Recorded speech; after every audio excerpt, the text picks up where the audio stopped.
যেটাকে আপনারা নাম দেন পত্তন, আপনারা যে নামেই ডাকেন না কেন, এটা সরাসরি সুদ। কার কাছে অপ্রিয় হলাম সেটা নয়, মুখ্য হচ্ছে ইসলাম আমাকে কি বলে।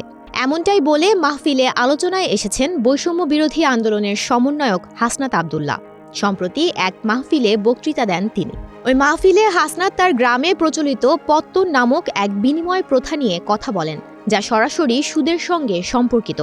তিনি জানান তার পরিবার সহ অনেকেই একসময় এই প্রথার সঙ্গে জড়িত ছিলেন, তবে তারা পরবর্তীতে ইসলামের শিক্ষা গ্রহণ করেন এবং বিভিন্ন আলেমদের পরামর্শ নেন।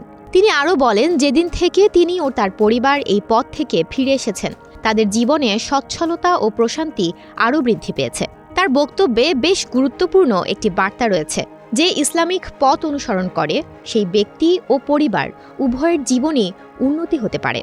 হাসনাতের এই অভিজ্ঞতা তার আন্দোলনের লক্ষ্য এবং উদ্দেশ্যের সঙ্গে পুরোপুরি সঙ্গতিপূর্ণ, যেখানে তিনি বৈষম্য দূর করার পাশাপাশি মানুষের মধ্যে ন্যায়বিচার প্রতিষ্ঠা করতে আগ্রহী।